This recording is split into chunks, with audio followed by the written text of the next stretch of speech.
अब अच्छा, हमको ये बताओ, जब हमें मटकी में रस रखना है और मटकी कच्ची है, तो क्या उसको आप पकाना नहीं चाहेंगे? रस डालोगे तो मटकी फैल जाएगी। अभी हम लोग कच्ची मटकी है, डरो मत, इसको पक्का होने दो, भगवान इसे पक्का करेंगे। देखो, हमने कई बार आपको इशारे में बताया, एक शीशा है, एक कंकड़ मारो, वो टूट के ढेर हो जाएगा। और एक शीशा गरम ठंडा करते करते वो बुलेट प्रूफ हो जाता है। गोली मारो तो नहीं टूटेगा वही शीशा, पद्धति के अनुसार। तो हम लोगों को ठाकुर जी बुलेट प्रूफ बनाते हैं। काम, क्रोध, लोभ, मोह, मद, मत्सर, इनका प्रहार हुआ, लेकिन जय श्री राधे बोलते हुए मस्ती से आगे बढ़ते हैं। दोनों किडनी फेल, शरीर में कष्ट, नाना प्रकार की प्रतिकूलताएं, जय श्री राधे, आगे बढ़ते जाओ, कदम पीछे नहीं, वीर तुम बढ़े चलो। ये वो मार्ग है। अब यहाँ जुकाम हो गया, बोले 3 दिन से नहाया ही नहीं। बोले क्यों? बोले जुकाम बुखार हो गया। अब ऐसी ऐसी भक्ति का कैसे रंग लावे? महाराज जी, आपके जीवन में तो हम प्रकट में देख रहे हैं प्रतिकूलताओं का एक ताता सा लगा हुआ है महाराज जी, शारीरिक बाहरी विरोध। महाराज जी, आप प्रतिकूलता को प्रतिकूलता की नजर से देखते हैं क्या? नहीं नहीं नहीं, ऐसे देखते हैं जैसे होली में रंग डाला जाता है। कोई पीला डाल रहा है, कोई नीला डाल रहा है, कोई लाल डाल रहा है, लेकिन हम जैसे रंग वाले, हम अपने ही रंग में रहते हैं। थोड़ी देर रंग किसी का अगर हमारे ऊपर पड़ा, उसे धो के बहा देते हैं, लेकिन हम रहते अपने ही रंग में हैं। दूसरे का रंग, ये होली है, ये होली है।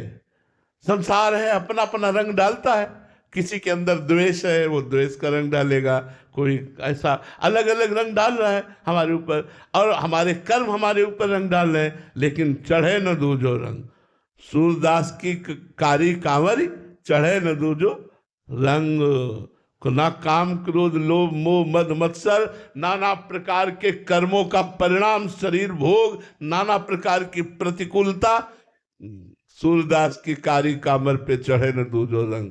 भगवत कृपा से, गुरु कृपा से, कभी हम एकांत में बैठकर कि ऐसा ऐसा भगवान ने क्यों किया, ऐसा भगवान, कुछ नहीं, कुछ नहीं। हर स्थिति को, नाथ ये जीवन आपका है, आप जैसे रखोगे हर बात सहूंगा, लेकिन कभी से शिकायत किसी से नहीं करूंगा। महाराज जी, आप तो भगवान को देख रहे हैं, हर क्रम तुम्हारा, बट हमें तो सामने व्यक्ति विशेष दिख रहा है महाराज जी, हम तो वहीं उलझ। नहीं, बिना मालिक के इशारे के कोई हमसे बात भी नहीं कर सकता।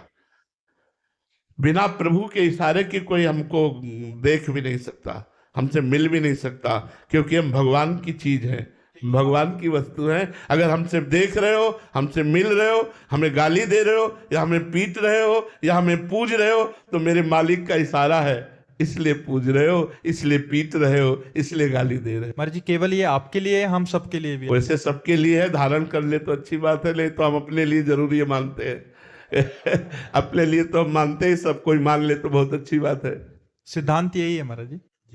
इसी में परम परम शांति, इसी में है द्वंद्व विमुक्ता। समस्त द्वंद्वों को सहना, मान अपमान, लाभ हानि, सुख दुख आदि द्वंद्व। अरे आशिकी कुछ न दिखाई दे, आशिकी में कुछ दिखाई थोड़ी देता है, अपना प्रीतम केवल दिखाई देता है, लक्ष्य केवल दिखाई देता है। इसके अलावा चाहे कांटे बिछा दिए जाए, चाहे दुख दिया जाए, अब कैसे तुम्हें बताए, वो सब बातें बताने की नहीं है। लेकिन जब प्यार शब्द, यहां प्यार शब्द का दुरुपयोग होता है। हम आपसे प्यार करते हैं, जो हम चाहते हैं वो कीजिए, इसे प्यार नहीं कहते, इसे वासना कहते, काम कहते हैं, इसे स्वार्थ कहते हैं। प्यार ये होता है, आप जो चाहते हो मैं जीवन भर आपकी चाहत पूरी करूं।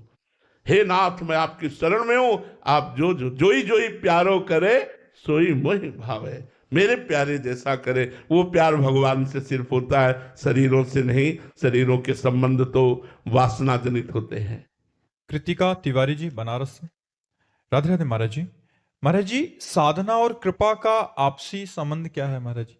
बहुत बड़ा संबंध है। कृपा से साधना मिलती है, और साधना से कृपा का अनुभव होता है। कृपा से साधना मिलती है, और साधना से कृपा का अनुभव होता है। यदि साधना नहीं होगी तो कृपा का अनुभव नहीं होगा। तो जो शुद्ध साधना है, शास्त्रीय मार्ग, मनमानी है, वो उसकी, उसे साधना नहीं कहते।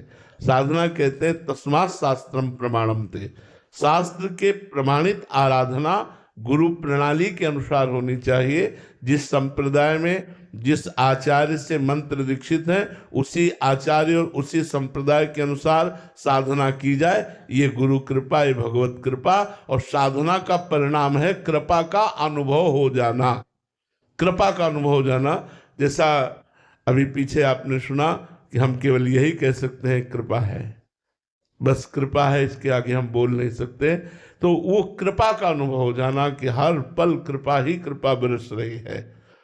तो साधना कृपा का अनुभव कराती है, लेकिन साधना की प्राप्ति कृपा से होती है। बिना भगवत कृपा के साधना की प्राप्ति नहीं होती, और बिना साधना के भगवत कृपा का अनुभव नहीं होता। खुशी जी, राधे राधे महाराज जी। महाराज जी, क्या अनन्य भक्ति का अर्थ यह है कि मन में भगवान के अलावा कोई दूसरा विचार ही ना आए, या इसका अर्थ है केवल निरंतर स्मरण उनका बना रहे? हाँ, इसमें बात समझना होगा। अनन्य भक्ति का अर्थ है कि जितने भी विचार हमारे आते हैं, उन सब में भगवान को देखना। सो अनन्य गति जाके असमति न टरे हनुमंत, मैं सेवक सचराचर रूप स्वामी भगवंत। हमारे विचार में जो शारीरिक संबंधी रिश्ते नाते, जो व्यवहार, जो विषय पदार्थ, सब भगवान ही बने हुए हैं, ये बात आनी चाहिए।